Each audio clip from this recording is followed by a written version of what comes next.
Good evening, everyone. Thank you all for joining us tonight for the neighborhood update group. I think hopefully some of you were here. I think it was 2 weeks ago that we did this, and maybe came back for more this evening. I have also with me again this evening a special guest, which is Dr. Fred Echols. He is the head of our health department, and he'll be happy to take some of your questions, which are more medical in nature. I'll just begin by saying that thanking everybody for the job that you've done in tamping down the spread of COVID-19. We have, for the last few weeks, we have been seeing some improved results, fewer people getting sick, fewer people being in the hospital, fewer people on ventilators, and fewer people in the ICU. And so that, of course, was the point of this. I know that it has been almost 8 weeks that we have all been on a stay-at-home order. Of course, many of you have been staying at home, and some of you have probably still had to be going to work. So thank you, because both of those are very important roles. On Monday, the 18th, so just a few days from now, we announced last week that we are going to be cracking the door open for some businesses to reopen. And I say cracking the door open because we're not swinging it wide open. Restaurants will be able to open, retail will be able to open, but they both have many, many restrictions. The most important of which are in all cases, whether you work in an office, whether you work in a restaurant, whether you work in retail, everybody has to stay 6 feet apart. In addition to that, employees of these businesses will have to wear masks, and we all have a couple of masks here and a couple in my purse. So we're all wearing masks here when we are in the office. And so those employees will have to wear masks, and we are really strongly encouraging all of you to wear masks when you go outside. You just never know when you're going to be in a situation where you might be within 6 feet of another person, and it's just much safer for you and much safer for other folks as well for you to be wearing a mask. Of course, you got to continue to wash your hands, clean and disinfect work surfaces, all of those things, because even though we are cracking the door open on businesses, we have to go slow on this. We have to continue to be careful. The virus is still out there, and people will still get sick from this. So we have to take these precautions.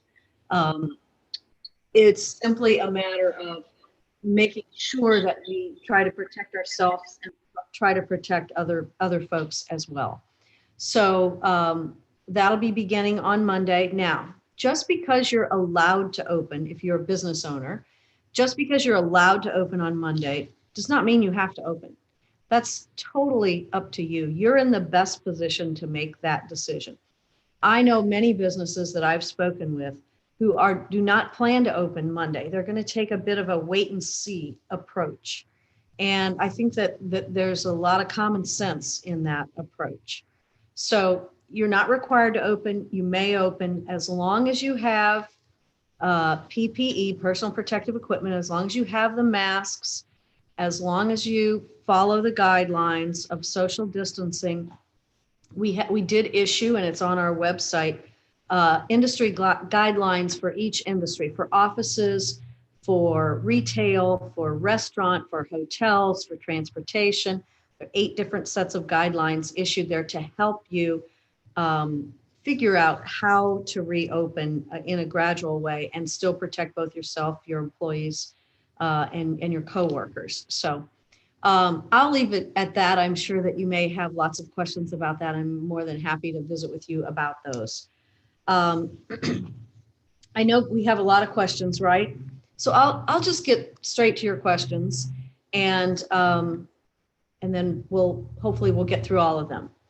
All right, so Mayor, we have a couple of questions that were submitted online through our Google Forms. We'll get to those first.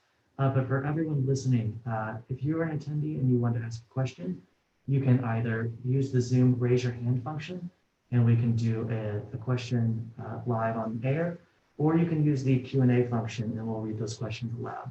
So with that, Tanya, if you want to go ahead with our Google Form questions. Sure. Mayor, we have a question from Michelle S. from Tower Grove Heights. Michelle asked, how will businesses be held accountable for complying with the guidelines of the new order? Thanks, Michelle. That's a really good question. You know, the businesses that I've spoken with, and I think most businesses will be trying hard to comply with the order. In the event that they're not, if you are a customer of a business, of course, if that business is not complying with the order, not wearing masks, not social distancing, I would suggest don't go. But I would also suggest letting us know, and you can call 622-4800, and the health department will investigate, take a look at that business, try to give them some help to bring them into compliance so that they can continue to operate. So whether maybe you're an employee of that business, you might want to talk with the employer and just make sure that they have read the guidelines that are online and are trying to comply with those guidelines. Thank you very much. Next, Mayor, we have a question from Michael A. Michael's question is, will the city be enforcing rules for restaurants and bars the same or differently? What about hours of operation? So restaurants and bars have the same rules and regulations. And I'm going to get my book here. I think I am. Let's see. What did I do with it? Well, here it is. I already had it over here.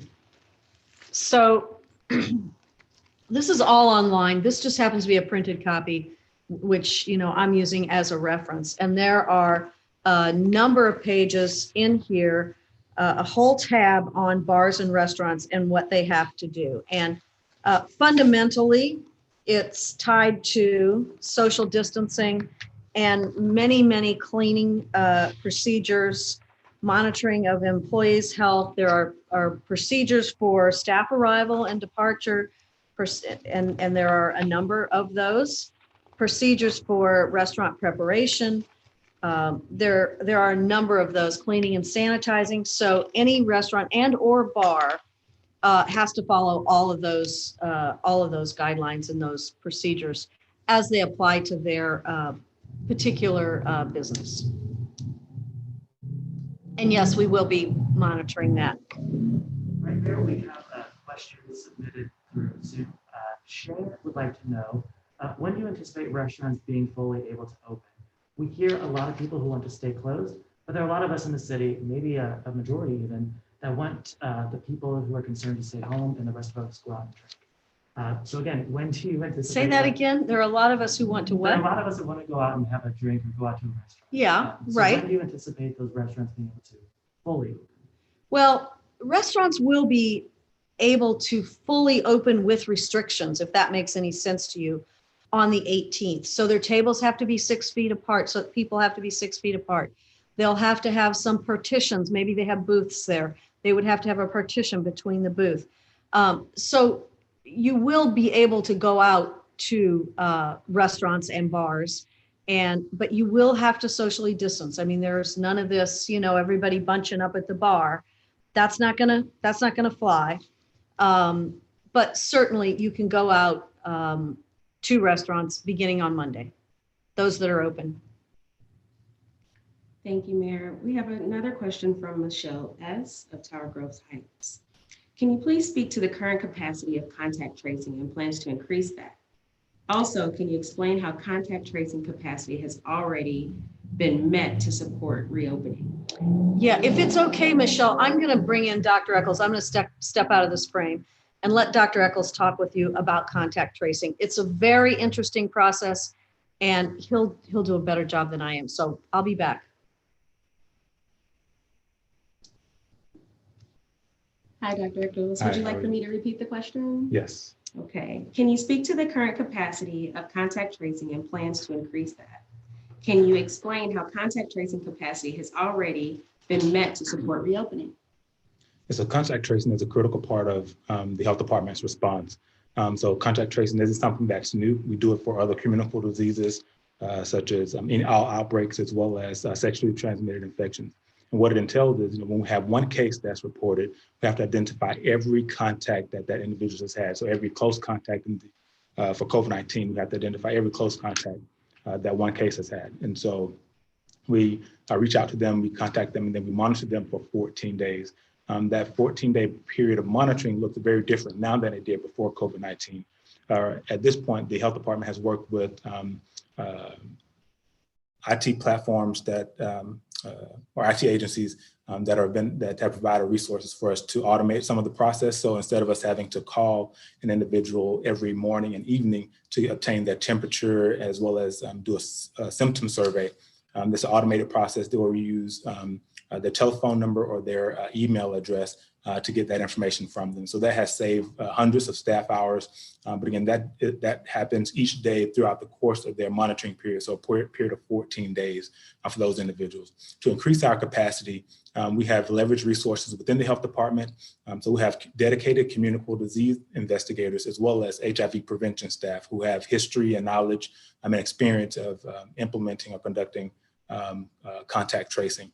And so in total, we have 13 individuals that are focused on contact tracing and communicable disease investigation to help with our effort. And so because we've been able to automate a portion of our monitoring, we've been able to increase our capacity to handle the caseload. Thank you, Dr. Echols. I have one more question for you at the moment. Can you please speak to the plans to address health disparities that have been exacerbated by the COVID pandemic, particularly those that have worse outcomes because Black residents of North City and North County have been impacted? I think the key part of your question is exacerbated. So it's been exacerbated by the COVID-19 experience. The first thing we have to acknowledge is that these disparities and inequities are not new. However, we have to do something different. We cannot continue to look at the data and just say, this is the data, but we actually have to use the data to inform the development of new initiatives, new programs that really put the community at the front and center of health.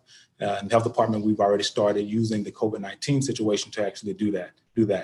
We are working with non-traditional partners. We've established a new partnership with the St. Louis Area Clergy Coalition, and we're actually expanding that to include other denominations such as Protestant, Jewish, as well as Muslim faith, as well as a few other faith communities, so that we have a full representation on our advisory board. And the goal for the advisory board is to make sure that the clergy can become essentially public health champions. So informing them about what we're seeing at the Department of Public Health and giving them that information so they can provide accurate information to their parishioners.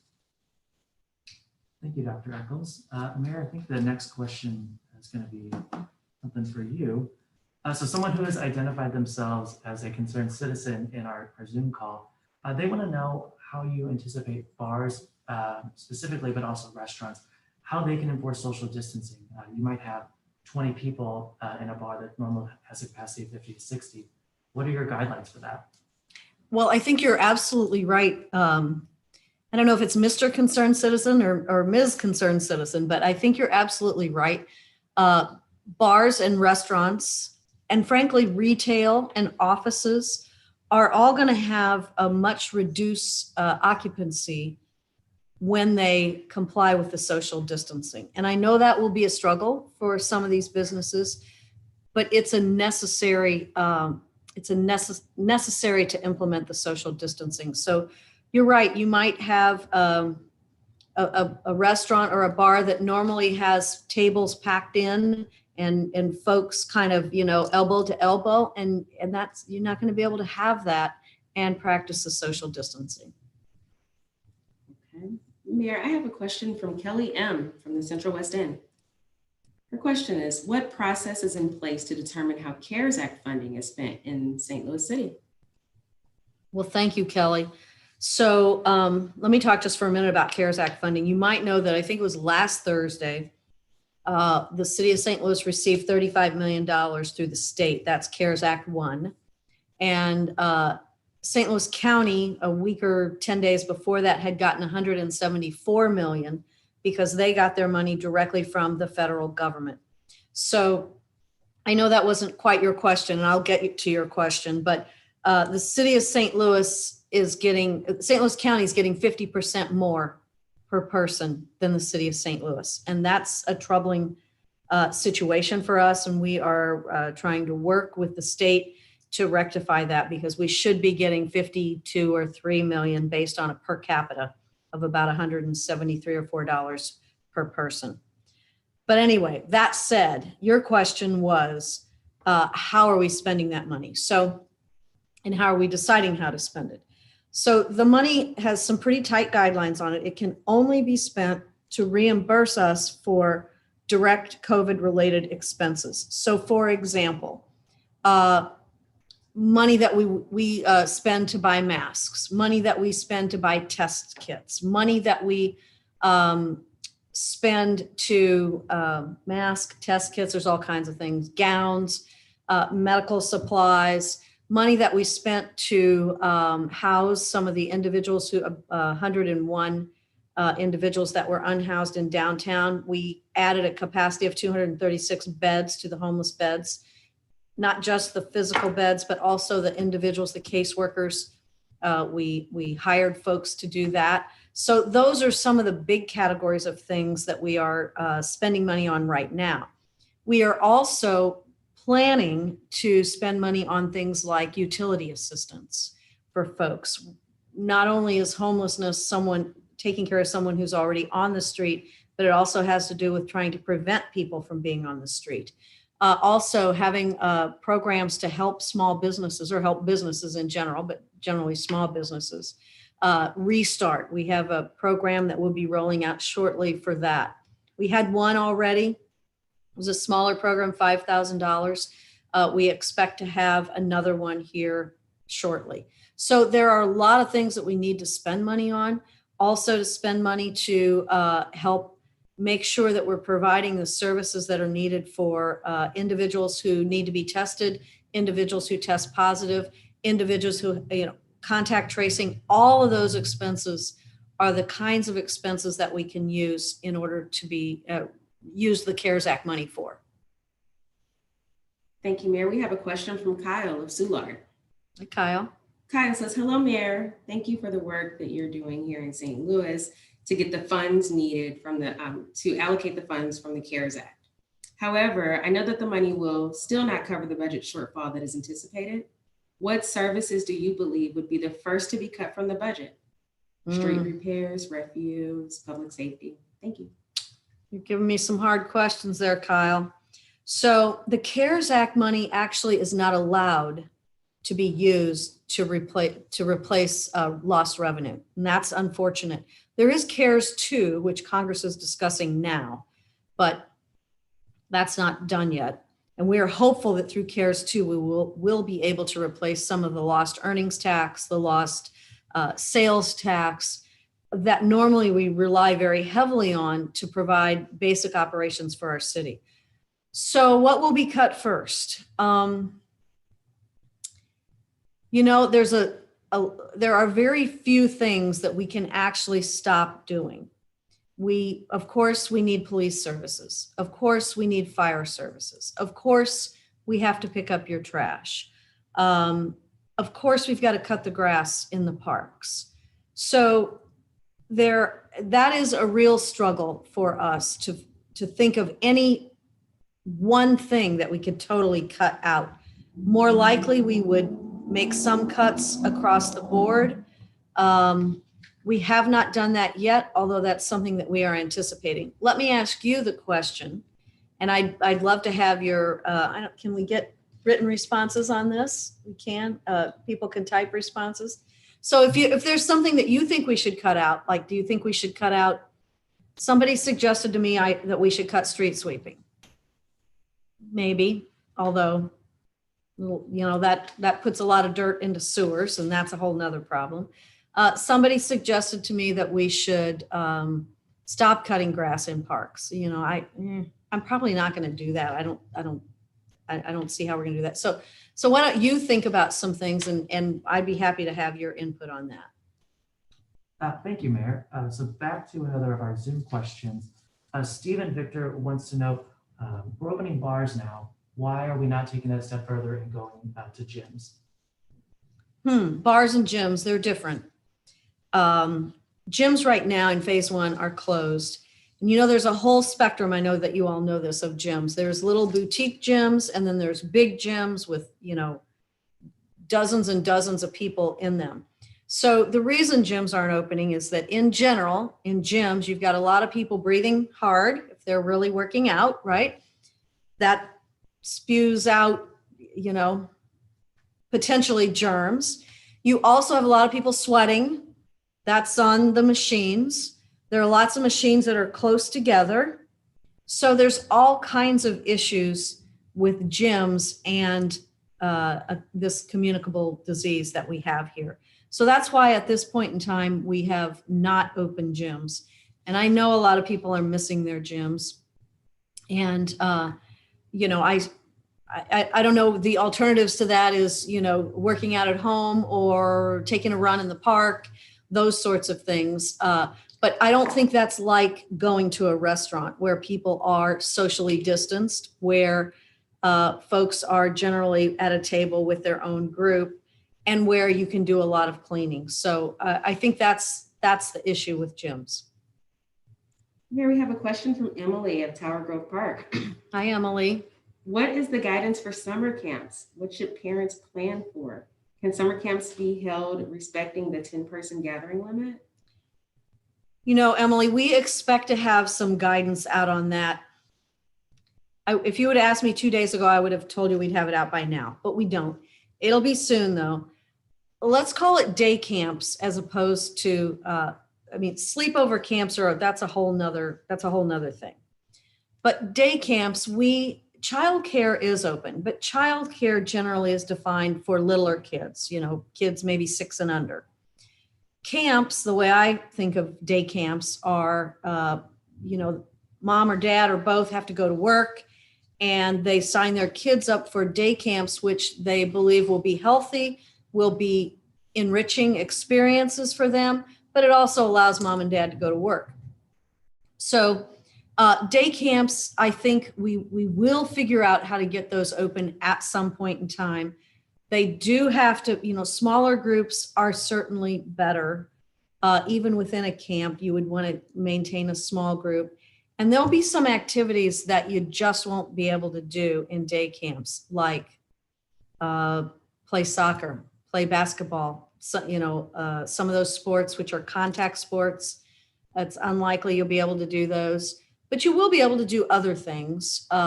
So we are working hard. The CDC had a draft guidelines out for day camps, and then they pulled it back. And unless it was issued today, and I don't, if it has, I'm not up to speed on that, but we are trying to figure out how to allow some day camps to open with restrictions. You want the kids to be safe and you want the employees to be safe, but I know you need day camps. Mayor, thank you. So Amelia in the Zoom, she's asked a couple of questions, but I think she kind of represents a viewpoint of those who think maybe it's too early to be reopening. What do you say to individuals, whether they're concerned about their employers or just residents of the city, who think it's too early to reopen? We have been on a stay-at-home order for 8 weeks. And one of the things that is occurring is that we are seeing better numbers day to day, rolling week 7-day averages. And we are also starting to see people defy the stay-at-home order. So easing up a little bit and going slow, we think is the best way to continue to allow some folks to open or to go out, as someone said earlier. But just because you're allowed, your business is allowed to open, does not mean you have to open. I mean, that, I hope.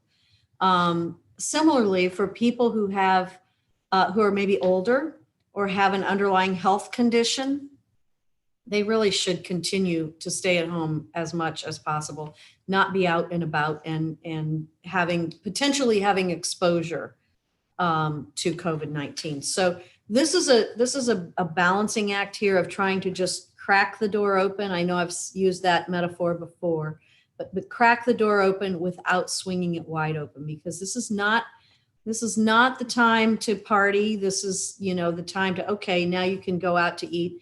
Eating outdoors, we understand is considered a little bit better than a table inside. So, it's finally warmed up a little today. So anyway, all of that, I think, is to say that the businesses have a choice about whether or not they open. And as a customer, you have a choice too. And we should all exercise those choices. Thank you, Mayor. I have a question from Tommy, who says, we now have scooters that are being placed back on the street, and I'm wondering who's taking responsibility for cleaning them. I just saw the scooters, I think it was this week that they were put back out. If I were you and I were going to ride one of the scooters, I would definitely be carrying the Clorox wipes, sanitizing wipes with me before I got on that scooter. Just like when you walk into the grocery store, there are carts there that you get for your groceries, right? And every grocery store that I've been to recently, there are also the sanitizing wipes there. I take one of those and I wipe the cart off, wipe my hands off, and then go up. So I would definitely suggest, if you feel compelled to ride the scooters, not sure you should, but if you feel compelled to do that, be sure to clean them. Okay, so we have a question that might be for Dr. Echols. Good. We'll let Dr. Echols slide in here. Okay, so what is the plan to determine if or when to increase social distancing measures? What metrics will be used for ongoing surveillance to determine if certain thresholds have been met to reinstate the stay-at-home order? That's a great question. So there are several criteria that we're looking at. One is the rolling 7-day average, as the mayor mentioned. So we want to see a consistent reduction in the number of new cases that are being reported. We also want to see a reduction in the number of outbreaks that are happening in our jurisdiction. In addition to that, we also look at what we call the R0, which is an objective measure of infectivity. Early on, the R0 for in the city of St. Louis was around 2.5, meaning that for every one person that's infected, an additional 2.5 individuals get infected. And so over the last 2 weeks, the R0 has been around 1, which means for every person that's infected, one person on average gets infected. And so the lower the R0, the better job we're doing at preventing transmission of COVID-19. So implementing those really important measures will continue to be important moving forward. So those are a few of the criteria that we'll be looking at as we move through the COVID-19 experience. Thank you, Dr. Echols. Mayor, we have another question for you. So this comes from Camden.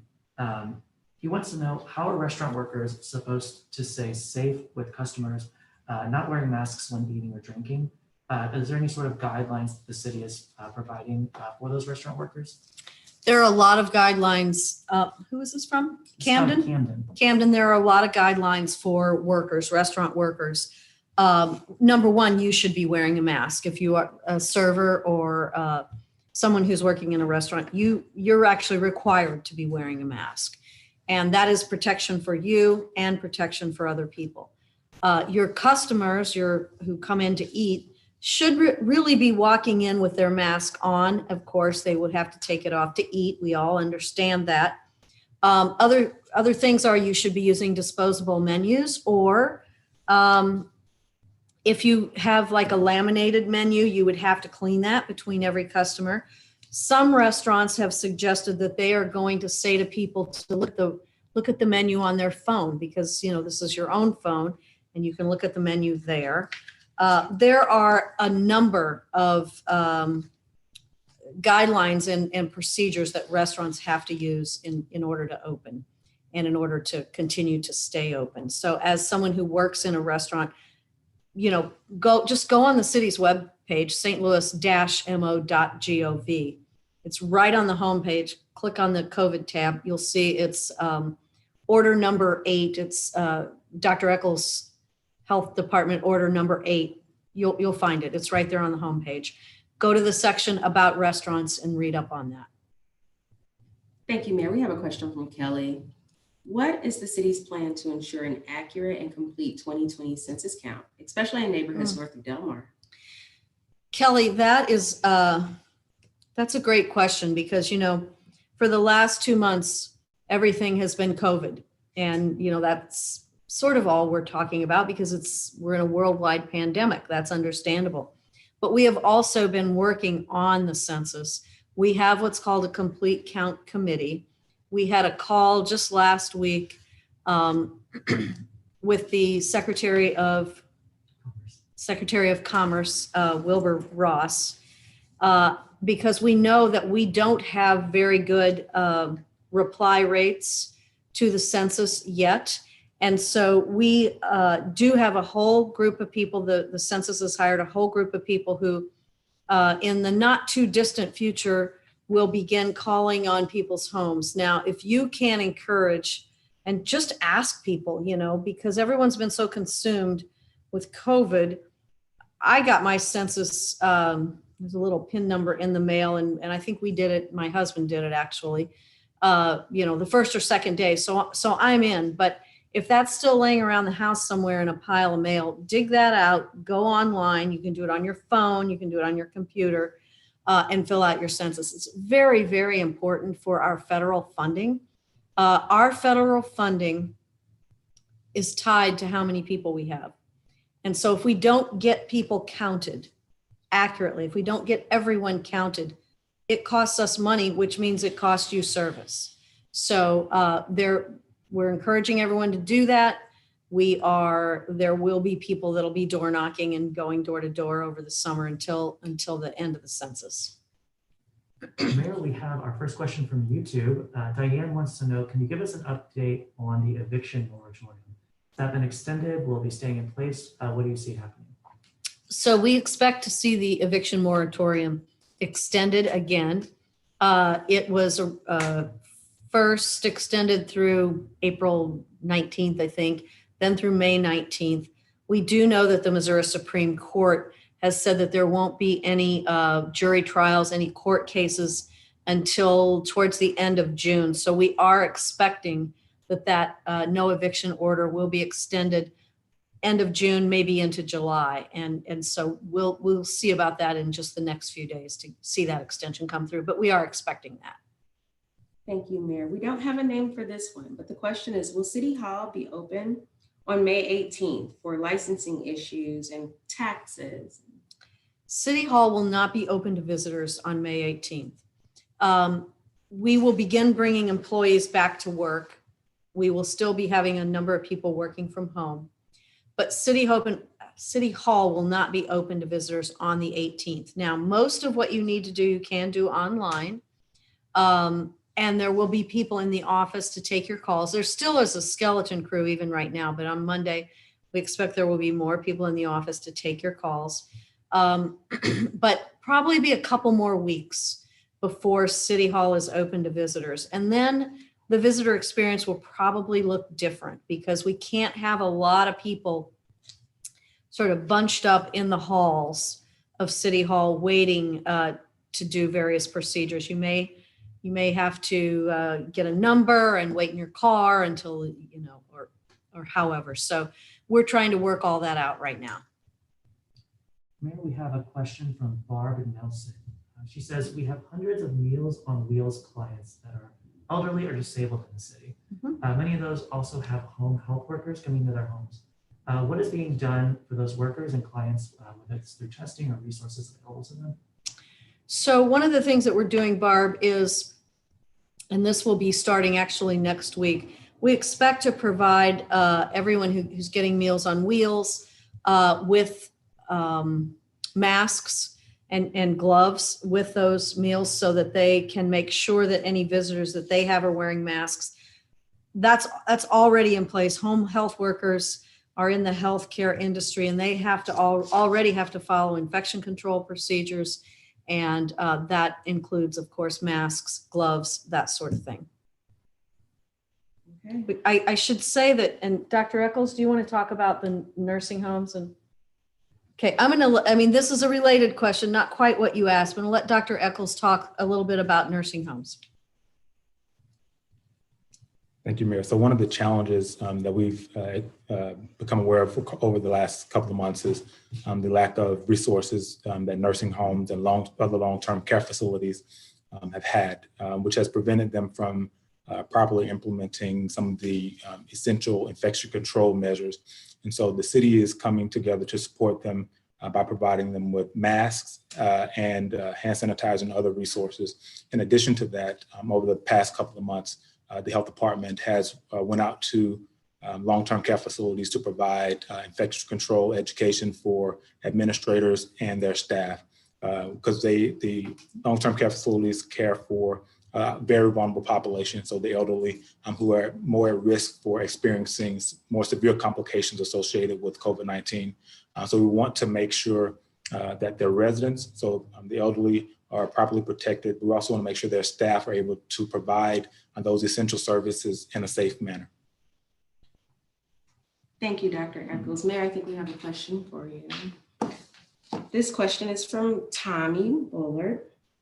Tommy's question is, can the city begin to close down streets in certain neighborhoods for foot traffic and dining so that folks can get outside and patronize restaurants and socialize from a distance? Good. What neighborhood does Tommy live in? Does he tell us? Oh, we just don't know. We don't know. Okay. Pardon, of Facebook. Okay. Well, Tommy, yes, that's actually something that we've been talking about for the last week or two. And I have a call with aldermen a couple of times a week. We just talked about it last night again. The city is very willing to close down parts of or sections of streets in areas to allow restaurants to expand their outdoor dining, particularly in areas where there might not be enough sidewalk to do that. Also willing to work with them. Some restaurants have a small parking lot or something next door or adjacent to them.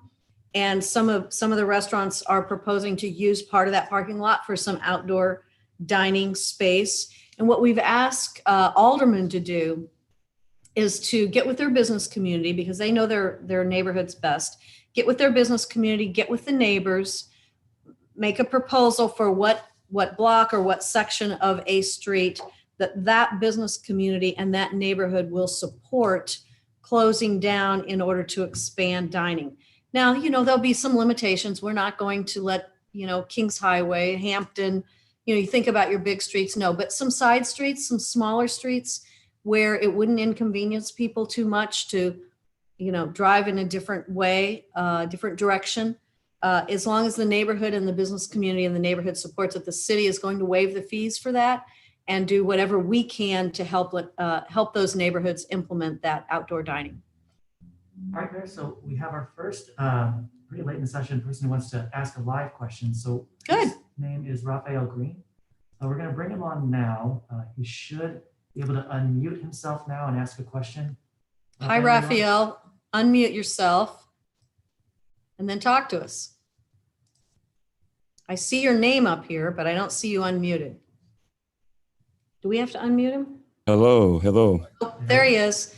How are you, Mayor? Thank you for taking. I'm good. Speak up just a little. I was just able to join the meeting, so you may have already answered this question. I'm a local pastor in the area, and I just wanted to know what the limits are for reconvening with our local church and a suggested time for reconvening.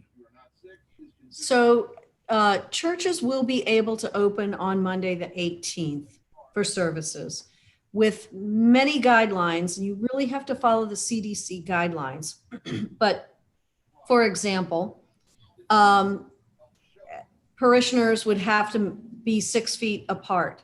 Now, maybe if it's, two people who are in the same household, they'd sit on one end of the pew. Maybe one person would sit on the other end of the pew and no one would sit behind them. So it would be an every other pew kind of situation.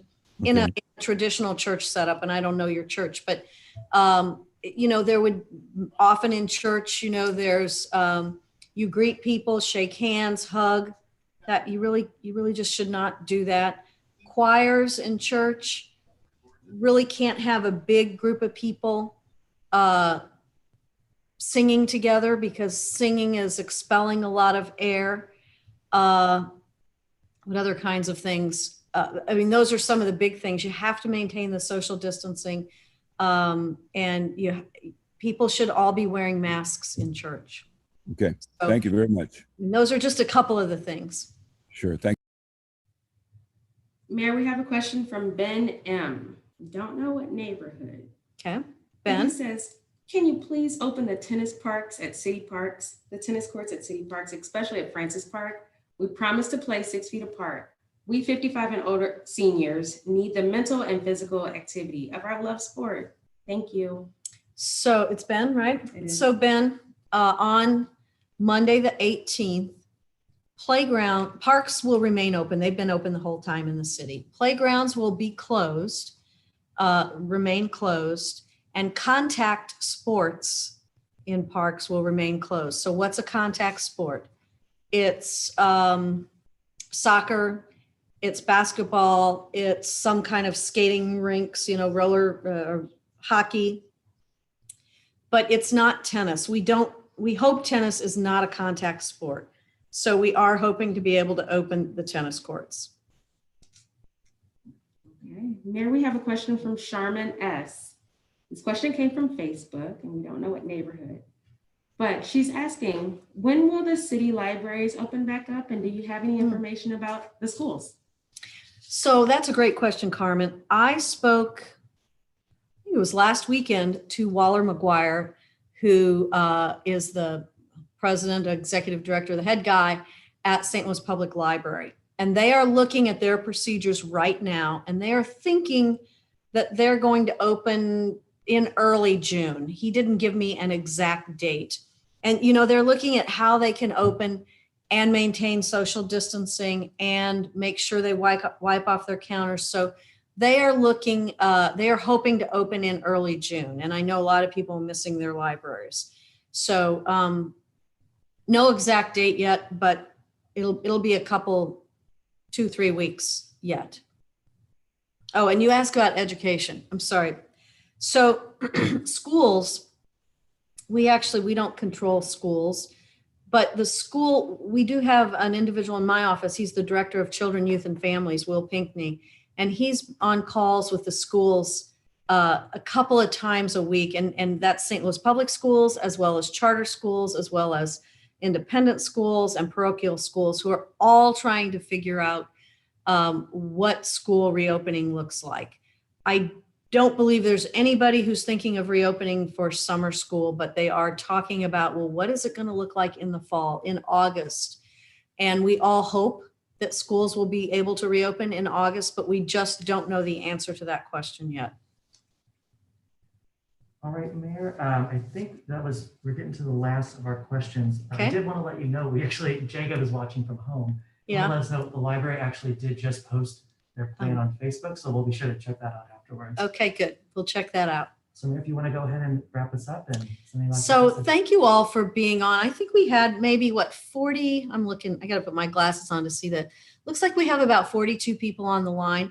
I know that some of you are leaders in your neighborhood, maybe, head of your neighborhood association or organization. And so I hope that you'll carry some of this information back to your neighbors and to your neighborhood organization. We'll do this again in a couple of weeks. I don't know the date or the time exactly. But if you could help us spread the word, please do direct people to our website. We have a lot of information on COVID on our website. And it's pretty important for whether you own a business, run a business, work at a business, that you take a look at those guidelines that we have posted online for the various businesses before Monday or whenever. And the other thing I would say is you got to go slow, guys. We've got to go slow on this. We're trying to let some businesses open. We understand that we can't stay home forever. We know that, but we don't want to see a second big spike, because if we do, we're going to implement restrictions again, and that's going to be very difficult. I mean, it's been very difficult for the last 8 weeks. So go slow. This is a very serious illness. You all know that, but let's not forget that on Monday when some businesses are able to open. Go slow. Thank you all. Appreciate you tuning in tonight. Thanks.